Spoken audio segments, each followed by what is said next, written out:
All right, thanks, Keith. I'm going to share my screen here. Oh, we can't hear you. Oh, can you hear me? Nope.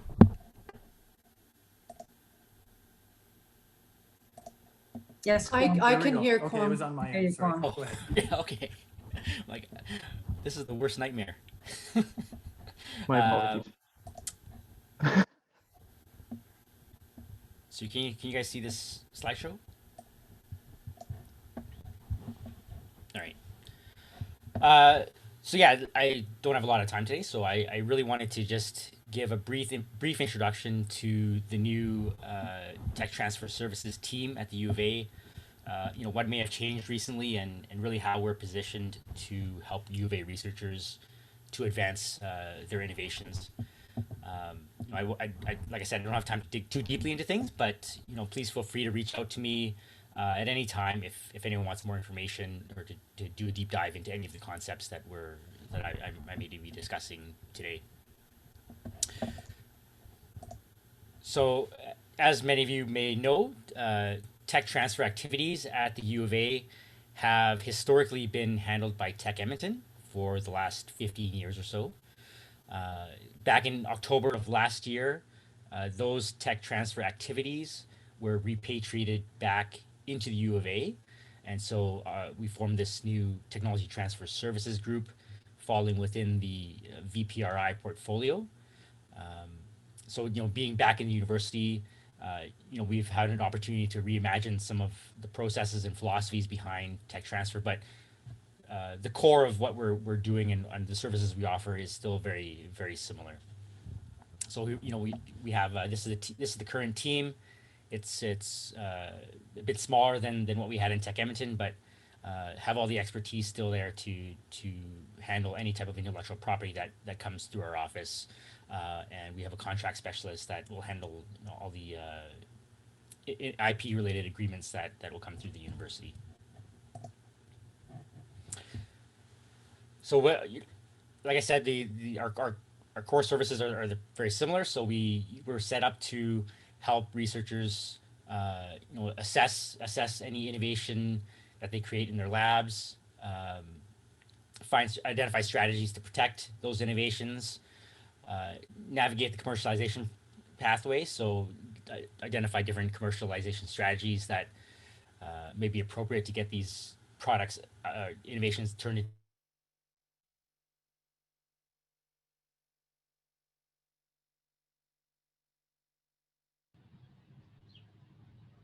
Did Quang freeze?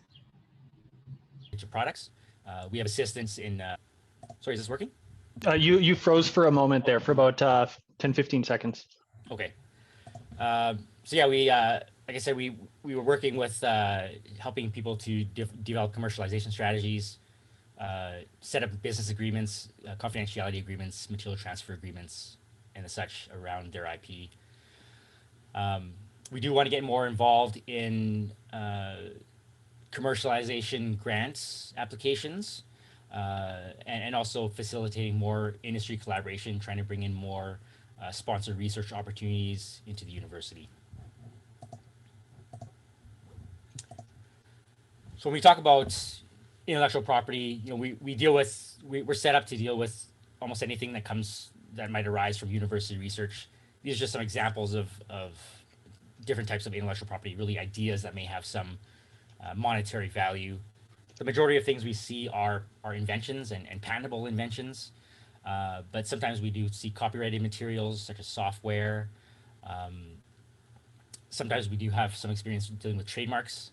When we heard from Yana this morning, I just noticed that they've got a very good IP strategy based around their product and their company. They've got patents on their devices. They've got software that's integrated into the device, and they also have a trade name for their device. So all things that help strengthen their position in the market. So getting people to think about their overall IP strategy is one of the things that we're trying to promote here.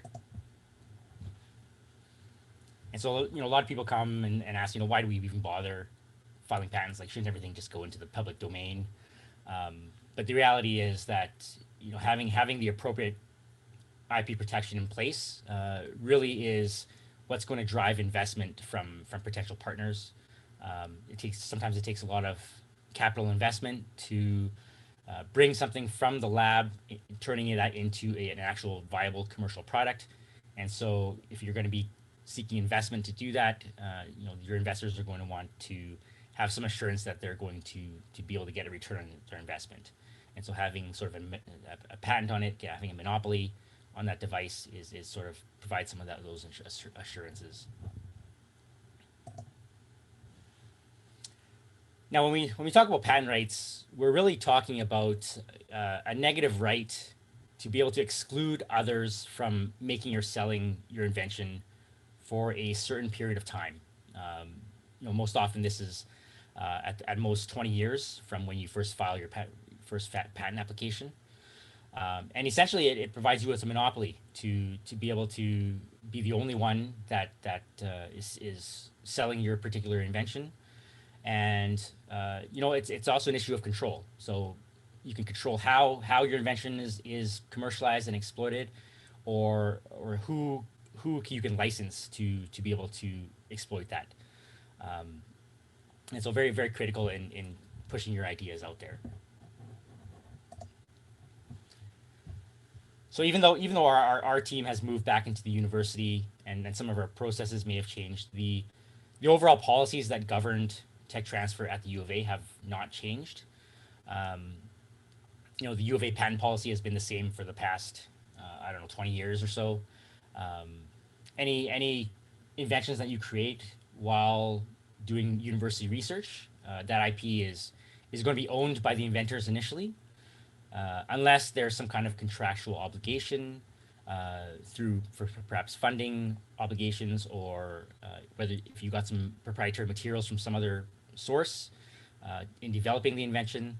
Some of those may require you to assign your IP to the university, but researchers will always usually have the opportunity, the option to commercialize their inventions themselves, file the patent applications themselves, license them to whoever they like, or they can engage our office, TTS, transfer ownership of the intellectual property over to our office for us to help commercialize on their behalf.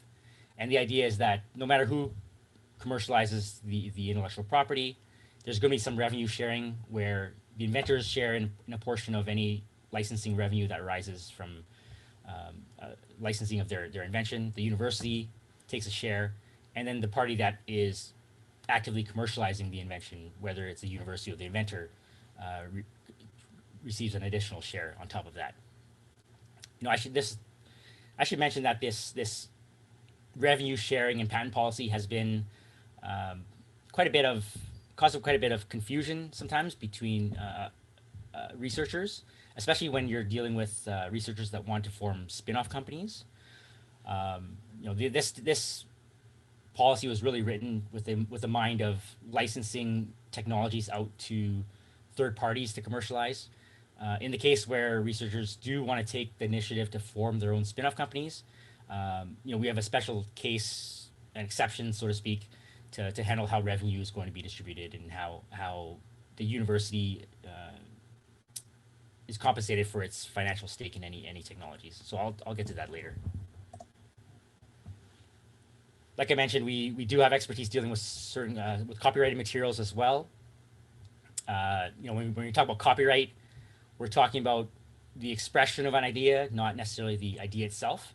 So where patents protect more broadly an idea, for example, software would protect a specific implementation of that idea. So the code that you write to perform a specific task, that's potentially protected by copyright, but that doesn't protect from someone else coming around and independently writing their own code to perform the same task.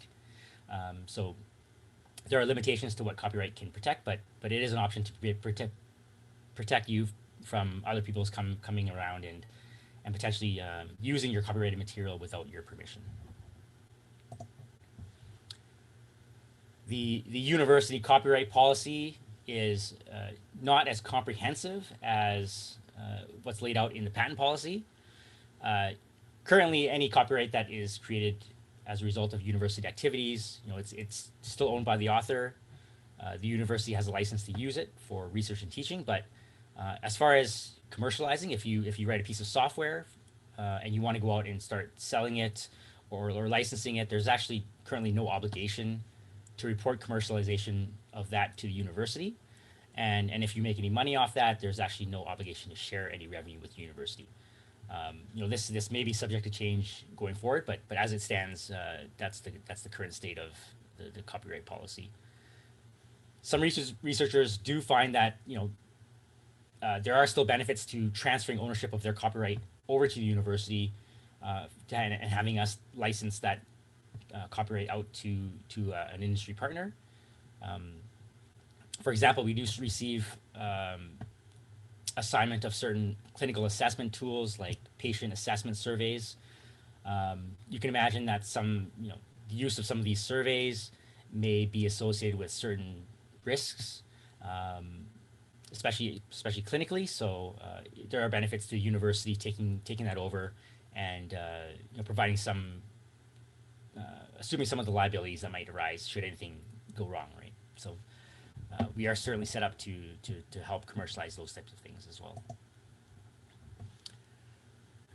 Like I said, we anytime you're dealing with collaborators and dealing with something that might have some commercial value, you always want to consider whether any kind of agreements are needed to help protect yourself from and prevent any loss of intellectual property rights or any control over how your invention is being used. So, for example, at the initial discussion stage with potential collaborators, you might, if you're disclosing particularly sensitive information or unpublished results, you may want to consider setting up a confidentiality agreement with your partners. If there's any kind of tangible materials or data being transferred back and forth into and out of the university, usually those are accompanied by data sharing agreement or material transfer agreements, and we will help set those up as well. And with the push now to bring in industry dollars, there's a lot more sponsored research agreements being negotiated at the university, and these are actually done through the research services office, but the tech transfer services team is often brought in just to help negotiate any IP related terms. When you're dealing with a company, you really want to make sure that if you do generate any IP, that both the partner, the sponsor, and the university both share in any potential upside should it result in any successful products. One of the processes that we've implemented since we moved back to the university has been implementation of online portals, which are accessible through our website on the U of A research page. There's an agreement portal and an inventor portal, which U of A researchers can log in with your CCIDs and basically easily submit invention disclosure documents or request agreements, whether outgoing or incoming. This also allows you to go in and look at the status of any agreements or inventions that you have submitted through these portals. So using a bit of technology to help streamline some of our processes now with the reduced team. So when we, like I said, we deal a lot with, mostly what we deal with are inventions. We really recommend that people come talk to us before presenting or just publicly disclosing any of their technologies in case any patents are needed. We do help get people thinking about the commercial side of things. How does your technology fit in with the current marketplace? What advantages does it have? How are we going to protect it? And if we need to file any patents, we do work with external counsel to do that. I just want to quickly mention that patents are generally quite expensive. We do cover, if we do go ahead with patent protection, we do help cover some of the initial patent costs, but it is really critical to get a partner on board really early in the process, just to help cover some of these patent costs. I think Yana mentioned that early in her presentation too. Is there has to be some mechanism for us to maintain some of these patent applications, because you're talking about tens of thousands of dollars in the end, potentially, to go all the way from from a patent filing to a granted patent application. And one thing we really want people to consider is the value of patents. Certainly, there are a lot of patentable inventions out there that may have very little commercial value. So we really want to make sure that if we are patenting something, that there is something of value there, that the patent, the breadth of the patent does cover, protect you from potential infringers. Thinking about if someone is going to be infringing on your patent rights, what those might look like, and whether the patent applications that we file are going to be strong enough to protect against that. And then finally, we help inventors look at commercialization options. Once we have the patent in place, usually there's two main routes to get your inventions out there. One is through partnering with an existing company to license that IP out and hand it off and allow someone else to run with it and create that final product. This is often quite a challenging process. You can imagine, you're basically selling your idea to someone that doesn't really have a vested interest in your research. And so getting to a license agreement is really a perfect storm of trying to hit the right company at the right time when they have the capacity to take on new products.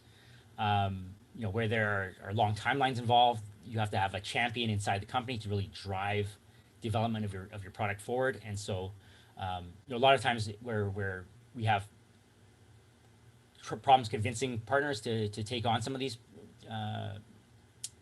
inventions.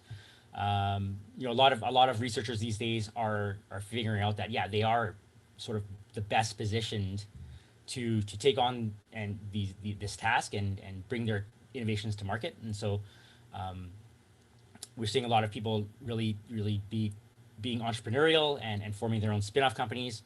And so we have rolled out our new standardized spin-off deals to really facilitate the transfer of IP from the university or where inventors want to transfer ownership of their IP into the company, to make sure that any university financial obligations are satisfied. So it's a really easy process to form a company and get that IP settled.